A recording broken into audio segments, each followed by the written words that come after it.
Receber uma série de reportagens sobre o drama vivido por familiares de pessoas desaparecidas, principalmente crianças.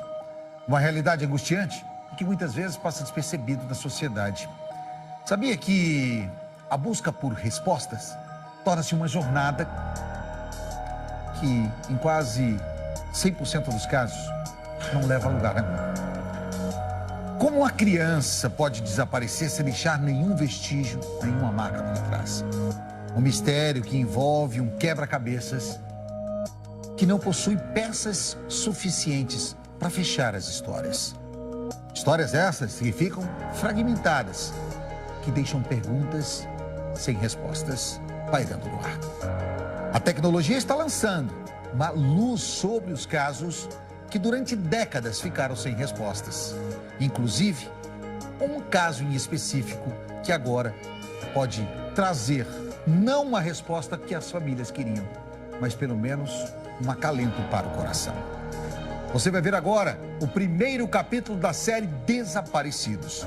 O repórter J. Júnior e o repórter cinematográfico Gustavo Duarte contam para você. Roda!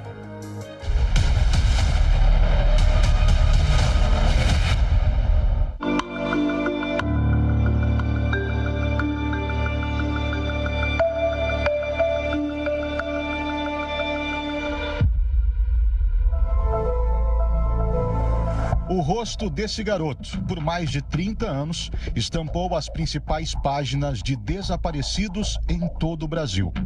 O maringaense José Carlos dos Santos tinha apenas 12 anos quando saiu de casa e nunca mais voltou.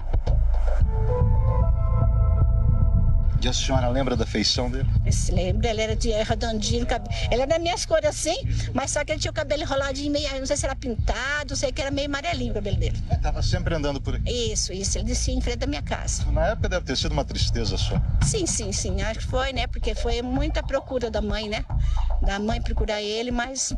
Preocupação também da mãe. Isso, a gente ia dó dela quando passava, que a gente via ela.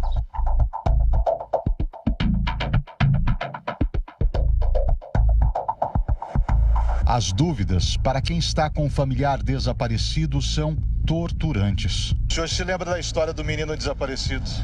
Eu lembro pelo pai dele, que era meu amigo, né? Sabe?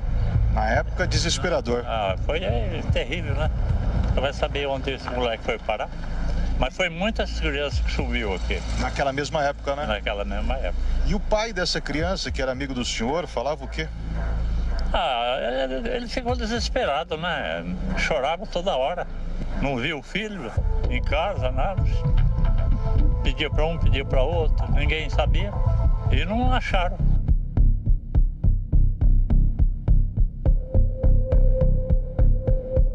A família do menino José Carlos esperou por uma resposta durante 31 anos.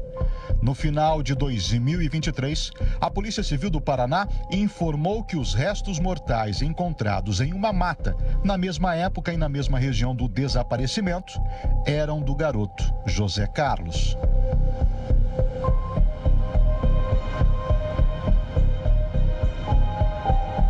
Isso só foi possível após um levantamento e exames de DNA feitos recentemente em ossadas antigas que estavam guardadas no IML de Maringá. Nós tivemos uma resposta, inclusive, positiva com relação a uma ossada que encontrava-se no Instituto Médico Legal, que foi encontrada ainda no ano de 92, alguns meses depois do desaparecimento do José Carlos, mas que essa ossada, à época, não tinha sido identificada, devido à questão de à época ainda não haver a tecnologia necessária para essa identificação.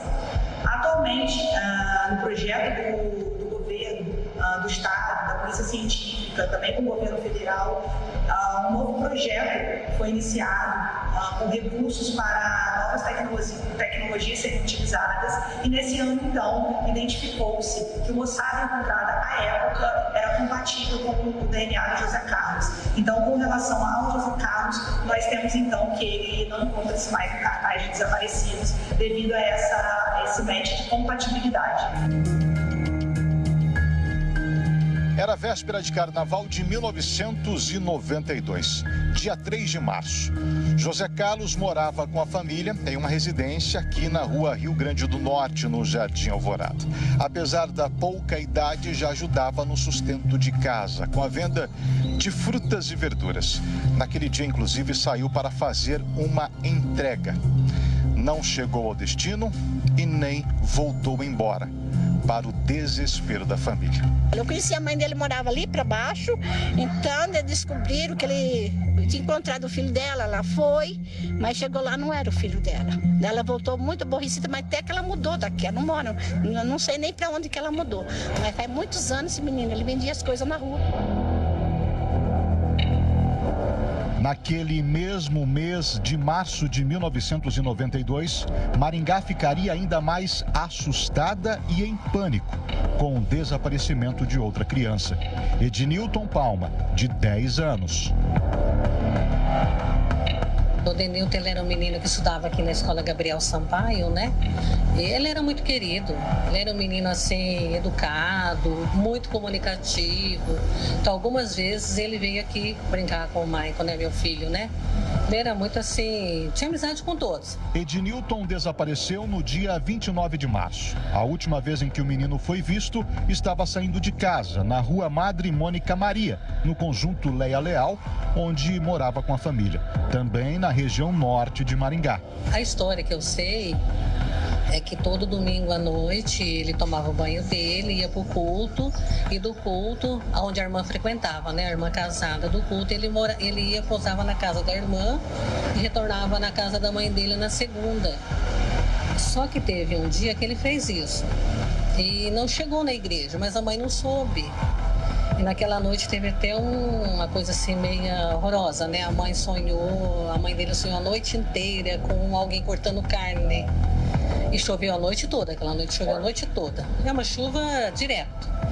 Aí quando chegou na segunda, a irmã veio em casa e perguntou por que ele não foi no culto. Ela falou, mas ele foi. Aí que viram que o menino tinha desaparecido. Essa foto, divulgada pela polícia, feita com o auxílio da tecnologia, mostra a possível aparência de Ednilton nos dias de hoje, com 41 anos de idade.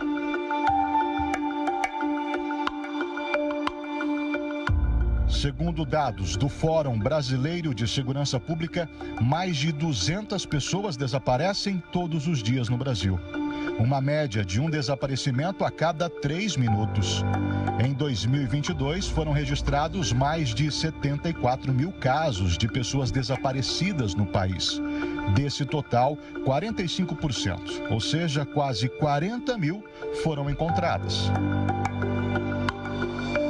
Na nossa região hoje, em especial no Paraná também, o desaparecimento de crianças e adolescentes são bastante comuns. Esse caso, como todos os outros que nós temos atualmente, eles continuam sim sendo investigados ali pela Polícia Civil, mais precisamente no que tange a novas denúncias, né? Nós continuamos recebendo denúncias, todas elas são devidamente apuradas e sim, então, eles continuam sendo objeto de investigação na nossa delegacia. Na época também parece que teve outras crianças que sumiram, foi comentado, mas eu só sei dele. Então é medo total, é tristeza, porque a gente não consegue fazer nada, não consegue achar. Até esses dias a gente estava comentando, né? Porque de vez em quando a gente vê alguma reportagem sobre isso. A gente estava comentando, onde será que ele está? Será que ele está vivo? Será que ele está bem? Então a gente não sabe. E o que fazer se você tiver algum caso de desaparecimento na família? É o que nós vamos ver na reportagem de amanhã. Existe um conhecimento torpe, popular, de que é necessário esperar 24 horas para registrar um boletim de ocorrência em caso de pessoas desaparecidas. Isso não procede, né? As forças de segurança sempre pedem que imediatamente, né, constate o desaparecimento de uma pessoa, que seja feito o boletim de ocorrência. O tempo é um item fundamental para a localização, né? Ele implica diretamente na possibilidade de busca de localizações imediatas. Então, primeiro fato, né, constatou o desaparecimento, procure as forças de segurança. Ligue para o 190, a Polícia Militar, deslocamento de viaturas, se não pudesse deslocar até um batalhão, venha até uma delegacia de polícia da Polícia Civil, registre o boletim de ocorrência. É ele quem fomenta todos os trabalhos posteriores pelo ente público para a gente tentar localizar essas pessoas. A partir do momento que a gente registra e coloca no nosso sistema, já chega direto para o sistema deles e as investigações se iniciam de imediato. E o mais importante é que nós temos aqui um atendimento 24 horas, não só de registro de ocorrência, mas também de uma central de flagrante que pode atender a qualquer momento do dia ou da noite esse registro. E o quanto antes for feito, melhor o resultado final.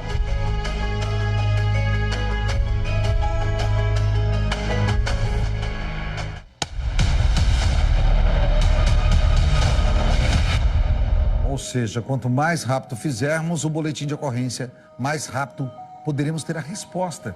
Só que no passado não era assim. No passado, a polícia te mandava para casa.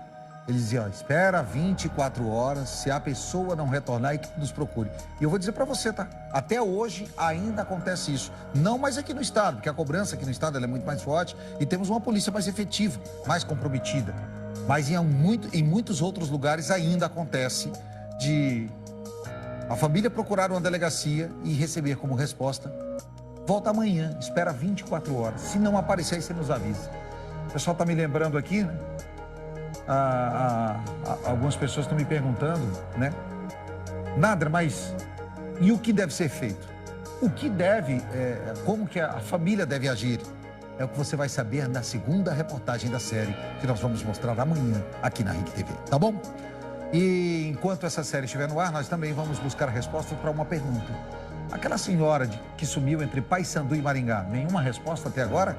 Eu vi que telespectadores também nos questionaram. A gente também vai querer saber para falar para você ao final disso tudo.